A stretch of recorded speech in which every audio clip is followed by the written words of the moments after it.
Okay, we have about 800 people listening today, about 300 in Facebook, 200 on YouTube, and some on radio, and some come here listen in person. A total about 800 people. So this is international. It's all over the world. We have people from many countries, Europe, Asia, and America. They all follow, and they can send in questions by sending in right in the under the comment section, and then we will take up the question and answer them as we go along. So where are you all from? Malaysia, Malaysia, Kuala Lumpur. Kuala Lumpur.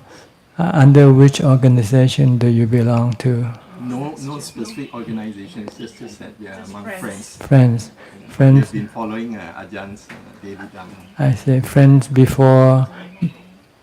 friends outside of the temple. You like school friends and business friends, and you meet, and then okay. So I can let you ask me some question if you like. And anybody wants to ask any question, please let me know. We'll send you the microphone so we can hear it clearly. Okay, send it to him. You have to speak close to the microphone and speak loud. A very good afternoon, Ajahn, and thank you for having us.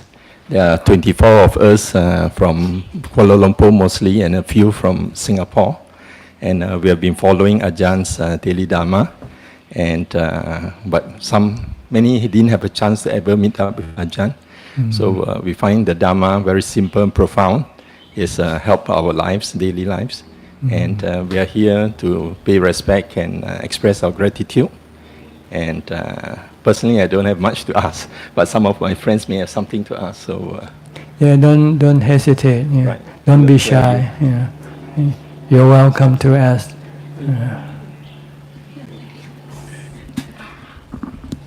Whatever is in your mind, you don't understand, yeah, you can ask. If I can answer, I will try. Ajahn, I have a few questions regarding meditation. Can you speak closer to your mouth? Yeah. I have a few questions regarding meditation. Yes. From the most beginning to a few things that I'm actually quite stuck at the moment. First, with the practice which you have taught, which is reciting the mantra of Buddho, Buddho, Buddho. Yes. I find myself, when I recite Buddho, Buddho, Buddho, it tends to follow the breath in, Bud, and out, Do, for whatever reason. Is this a right way to do it, or am I doing too many things? If you feel comfortable with it, it's okay. The goal is to have the mind to do something so that it will not go think aimlessly. That's the goal. If you can stop your mind from thinking and desiring or craving for things, then it's okay. Sometimes you can just use the mantra alone. Sometimes you can use the breath alone. Sometimes you can use them both together.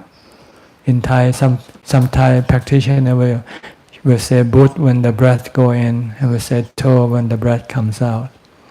So it's all right. Yes, as long as you know the purpose of doing it. The purpose is to stop your mind from thinking aimlessly, or thinking about anything for that matter. You want to make your mind empty, because an empty mind will bring you peace and happiness. Okay? The next question, in the recitation of Buddho, Buddho, or looking at the breath, right? The gaps in between, often, sometimes, there is a flicker of a thought that comes up. Mm-hmm. And if the flicker of the thought get caught in I say like a movie or something like that, and then it starts proliferation, yes. How does one close the gap? If you want to close the gap, then you have to use just the mantra alone. and recite it faster, then you can close the gap. But if you use the breath, then there's a gap because the in and out breath there's a gap between. So you have to use just the mantra alone, or you can recite or chant something. When you chant something, you have to concentrate on what you chant. Then your thought about other things will not be able to come in. If you just recite Buddha, it might be so simple that you might take it for granted, and then you might not really concentrating on reciting the Buddha. So when you're not concentrating enough, then your thoughts will come in. So if you recite and you feel that you cannot stop your thought from interfering, then try to recite a sutta or something longer, like the first sermon of the Buddha, Dhammacakkappavattana Sutta, or any sutta that you can recite. If not, just recite the Buddha, Dhamma, and Sangha quality. Itipiso bhagava arahang samma sambuddho vichācarana sampanno sukhato lokavidu. Just keep reciting it many times for as long as you can until you feel your mind become more or less peaceful and no thought interfere. Then you may be able to switch gear into something easier, like watching your breath. When there are no thoughts, then you can watch your breath. And when there is gap, there won't be any thought coming in. So this is the way how we develop our meditation practice, because it depends on our mindfulness, how much mindfulness we have, how much concentration we have. If we don't have much concentration, then we need to force it to concentrate on chanting, something that you have to concentrate on. If you use just the mantra, one word, you don't have to use much concentration because you already have enough concentration. If you watch your breath, then you don't have to force it. But if you have enough concentration, then you can just watch your breath. So it depends on the level of your mindfulness or concentration. If you don't have much, your mind still wants to run here and there, then you have to chant something. And if it's not running here and there, then you might use the mantra or the breath. So you have to observe what kind of state of mind you are in when you meditate. Because someday your mind can be restless, and sometimes it's not restless. Sometimes you work and you have to think a lot. So when you meditate, your thoughts about your work keep coming in. Some other days you don't have much work to do, you don't have to think much. So you have no thought to interfere when you meditate. So your mind varies from day to day. So your method of meditation has to vary to suit the situation. Okay? Go on. This is regarding also, I have been doing this meditation, Buddha for quite a while, and this is what is happening. I'm not too sure whether I've lost mindfulness or it's a phenomenon that has happened. But after several minutes of meditation, maybe in the middle, sounds outside which I used to recognize, for example, a bird which I can remember is a blue bird or a yellow bird, starts to not form. And the mind will then go into a very quiet, very little thoughts which pops out. And then, if a car passes, or maybe people having conversation in the room which you recognize, it could be in English, which I understand, I cannot grasp it. Mm-hmm. That means it doesn't form in the head. Yes. And once it doesn't form in the head, the sankharas don't form anymore. Mm-hmm. It just becomes like my hand would feel it's just a piece of meat. I have no concept of my hair, nor sound, or even the wind that comes in and touch me. There is no feeling of nice or not nice or whatever it is. But I still know what is coming. Yes, yes. This is the result because your mind is detaching from the body. See? When you concentrate your mind on a meditation object such as a mantra or the breath, you're pulling the mind away from the body. Normally the mind will send the sensor to the body. The mind has 5 sensors. It's sent to the eyes, ears, nose, tongue and body, and the thoughts, see, about the body and about the things that come through the body. But when you meditate, you concentrate on a mantra or on your breath, you are pulling the sensor away. So when you're pulling the sensor away, the mind will then be detached from the body and the things that come through the body, such as the sound or even the thoughts about anything. That means the mind is disengaging itself from everything. The mind wants to enter into samadhi. This is this is how the mind will happen. When you meditate, the mind will sometimes become what we call equanimity.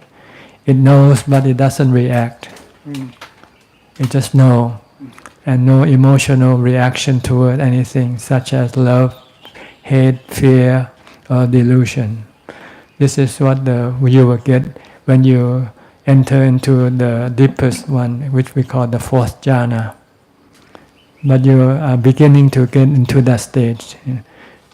Eventually your mind will just become detached, and you don't even have to force it with a mantra anymore. Then the mind will just remain separate from the body temporarily, for as long as your mindfulness can separate it. But after a while, when your mindfulness weakens, then the mind will then start to come and reattach to the body. The force that drives the mind back to the body are your cravings, your defilements. See? Your defilement needs to have the body, so it can then enjoy things through the body. So it will push the mind back toward the body. But if you want to separate, you can restart your meditation again. Start reciting Bhutto Bhutto again. Then you can separate the mind from the body again.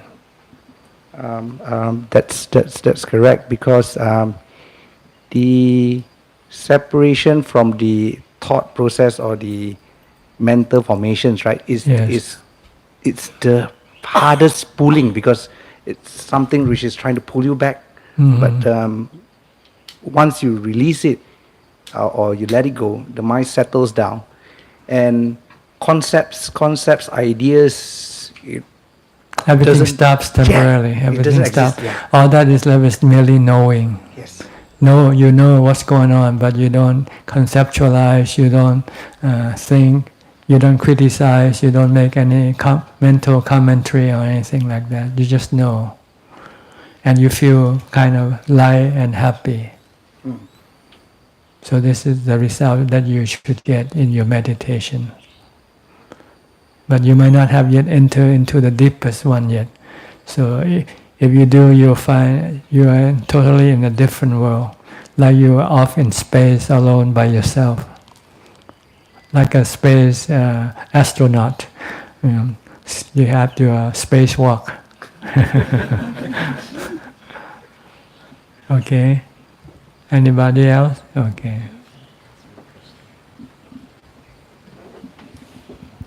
Good afternoon, Luang Po. Speak close to the microphone. Closer. Yeah. Yep. May I ask, in the process of meditating, because whatever phenomena that arises, whether it will be wholesome, unwholesome, or even just concentrating on the in-breath, the out-breath, or any particular mantra, the mind knows and there's a tendency to be mind, knowing mind, rather than concentrating on the objects that arises. So, in that respect, is it okay to be knowing mind after mind that arises? See, when you meditate, we have two levels of meditation. The first level, we want to stop the mental activities. This we call samadhi meditation or samatha bhavana.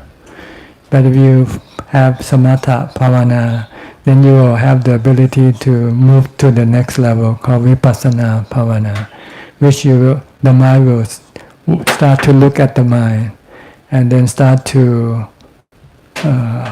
engage or manage the mind, because the mind still has things that it needs to eliminate, such as your defilements. So that's when you do that. After you pass the first level first, you must first have the ability to stop your mind. Once you can stop your mind, then the next level is to look at your mind and to see which part of the mind you have to stop, such as unwholesome things, defilement, greed, hate, and delusion. Then you have to stop them when they comes up. This is the next level. But if you look at the mind and you cannot stop the part of the mind that you need to stop, then it's useless. You should go back to the first level first. Learn how to stop the mind first. Once you can stop the mind, then the next level is to stop the mind, the parts of the mind that is bad, that is wrong, and just keep the good part. The bad part, you can eliminate it. You need the strength of the first level. You need samadhi. To do that, we need the samadhi first. First, you need the ability to disengage, just to merely know. If you don't have this ability, you'll be pulled by your defilement. When your defilement comes up, you will be pulled by it, the strength. It tells you to get angry, you get angry. It tells you to crave, you will crave.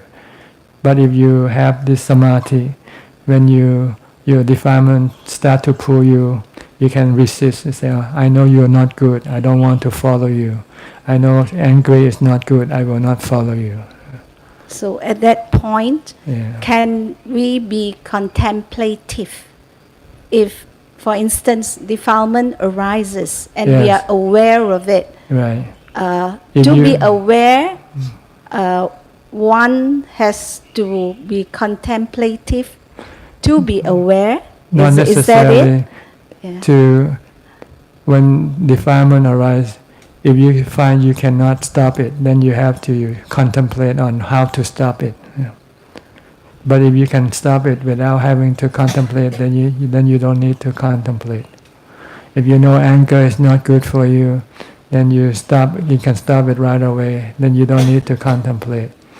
But if you know it's not good for you, but your defilement still want to get angry, then you have to contemplate the consequence of your anger.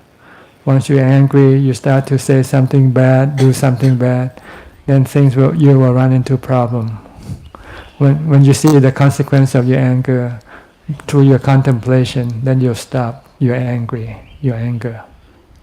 But if you can stop it right away because you might already know the consequence, then you don't need to contemplate. But if you don't know the consequence or you don't know the truth of the things that you crave for, then you have to contemplate. You have to contemplate on the three characteristics of existence. The thing that you want is impermanent. It might give you initial happiness, but eventually it will disappear, and in place will be sadness or suffering. This you have to contemplate to convince your mind to stop following your cravings or your desire. But if you know already, then you don't need to contemplate. You know everything is anicca, dukkha, anatta. As soon as you crave for something, you say, "Oh no, I'm running towards suffering, not away from suffering." then you can stop it right away. Understand? Yes. Okay. Thank you. I've got one more question, if Sure, it's okay. sure. Regarding thoughts, there are moments in, well, I guess I have to say in deep concentration, or even when one is mindful of whatever arising that takes place, there can come some moments whereby there are no thoughts. But even in saying that there are no thoughts, there is also the knowing that there are no thoughts. Mm-hmm. But then for a short period of time, absolutely no arising of thoughts, but with the knowing. The knowing is So, always there. it's always there, The yeah. knowing is in the background. The thought is blocking it from revealing the knowing. See? When your thought appears, then it blocks the knowing. But it's the knowing that knows that there is thought going on. But you can't see the knowing until the thought disappears. Right. So it's okay, it's all right to carry on. Yes, there's no In that problem with state of there's no mind. problem with the knowing. No, you cannot get rid of the knowing. The Right. knowing is always there.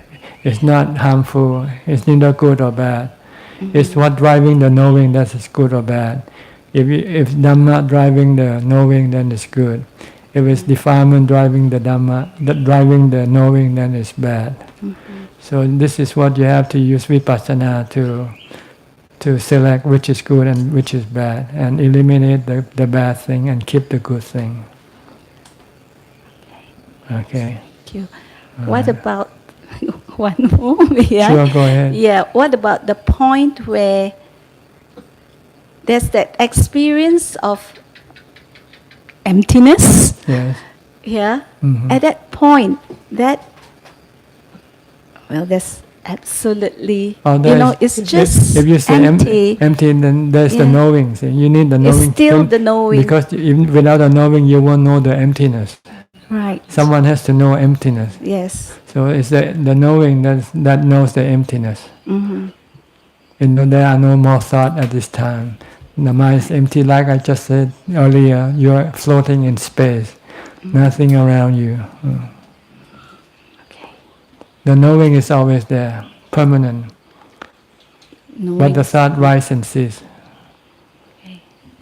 But the knowing is under the pressure of the defilement, to push the knowing to go seek happiness outside of itself. Right. So it has to take birth in order to seek happiness outside of itself. And once you have birth, then you have to have aging, sickness, and death, and separation. Then you have suffering. Once you have Dhamma, then you say it's better not to seek anything outside of the mind. Just to stay with emptiness is the best form of happiness. Nibbanang paramang sunyang. The supreme void is Nibbana, the supreme emptiness. That's why the supreme happiness is Nibbanang paramang sukhang.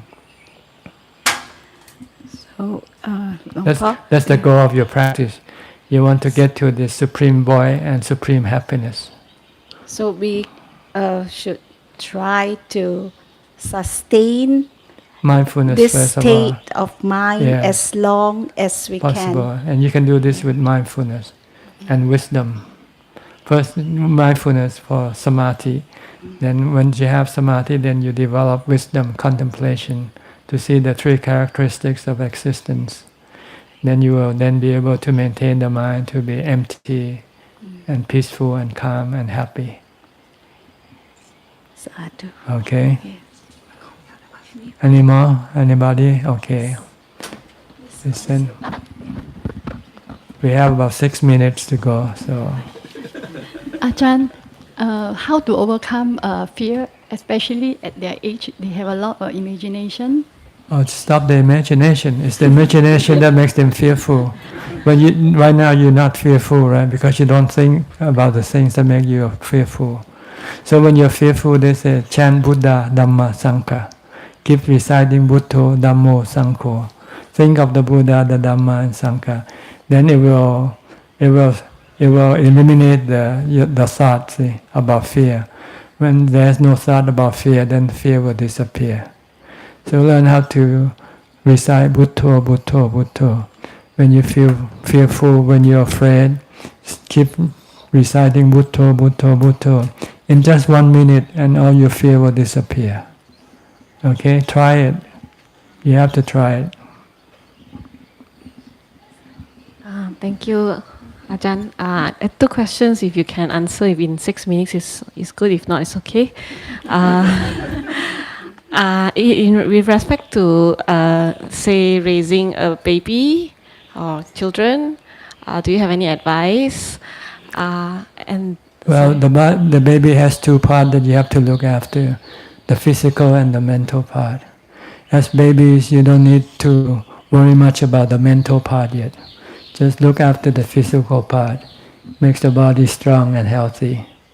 And once the body can start to develop and then the mind can start using the body, then you have to teach morality toward the child.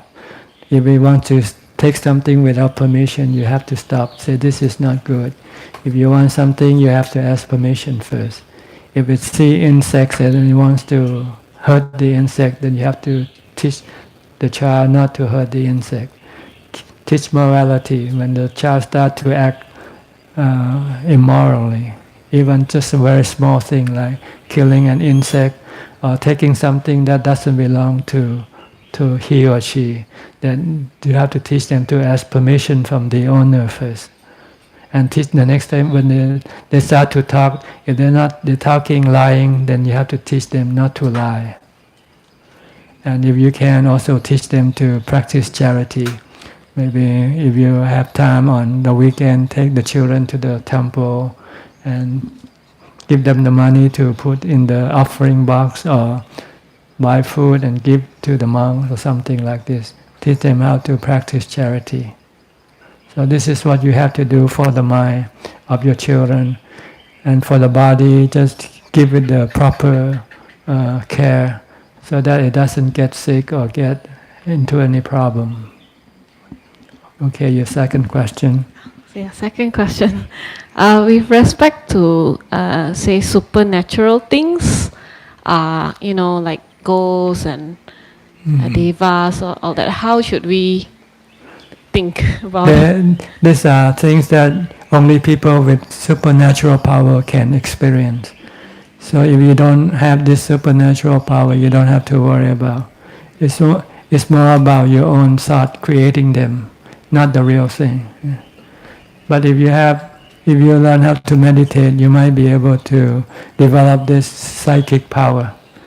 Then you can contact with the spiritual beings, people who die, people who exist without the body. They don't die with the body. They exist in a spiritual world in which you can connect with them if you have psychic power. Like the Buddha, he contacted his mother, even though she died 35 years ago when he was born 7 days old. Once he became enlightened, he gained this psychic power. So he wanted to teach his mother to become enlightened. So he looked for her in the spiritual world, and eventually he was able to contact with her. Then he spent about 3 months teaching the Dhamma to her, until she attained to the first level of enlightenment, becoming a Sotapanna. So this you can do. Spiritual people are like you. We are both spiritual and physical. But when you have no body, then you become just one, spiritual. And they're not harmful. They're not, something that can do anything to you. Because they are like you, like me. And there's no need to be afraid of them if you somehow run into contact with them. You should just use loving kindness. When you meet spiritual being, just say, hello, how are you, where are you from? What can I do for you? Sometimes they need some merit, so you go give monks food in the morning and then share this merit with the spiritual being. So there's nothing to be afraid of. We have a saying in Thai said, the real ghosts don't scare you. It's the false ghost, the fake ghosts that scare you. The fake ghost is the ghost you create in your mind. But the real ghosts, they don't have to come and to scare you, because they have to look for their own happiness. All right? One more time, or one last question? One last question. This is more mundane, more to temple things. Among lay meditation instructors, right? If you find one of your colleagues or whatever who is boastful to the students about his powers and things like that, can their peers report it to the teacher, or are we? Well, there are consequences to your action. First of all, you have to be sure that what you know is right, because sometimes you might think that he's boastful, but maybe he's really telling the truth. So if you accuse him, then you can create problems for yourself and other people and the other person. So the best thing, if you're not sure, is just to leave that person alone. And if anybody consult you, and you can tell them about your view about that person, that you think he's boastful or something, you can say that. But this is to avoid any consequence, problem that can arise. We don't want to have this problem. We're here to get rid of problems. So try not to create problems. Okay? Let other people, eventually the truth will reveal itself sooner or later. But if you don't trust this person anymore, then you just don't go after him. Don't seek any advice from him. Don't support him. That's about the thing that you can do, which will not create any problem. But if you start accusing somebody, then you can create a lot of uncertainty in other people.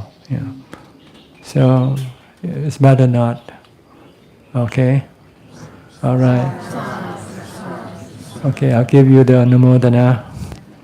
Yatha varivaha pura paripurenti sakalang evamewa ito tinang petanang upakappati ichitang patitang tumhang kipamewa samicchato sapphe purentu sankappa janto panara soyatha manichoti arasoyatha sappitiyo vivachantu sapparoko vinassatu mate pavato antarayo sukhiti khayuko bhava Abhivatanasīlitsa nijjang uttha pacayino Jattaro Dhamma Vatanti Ayu Vano Sukhang Phalang.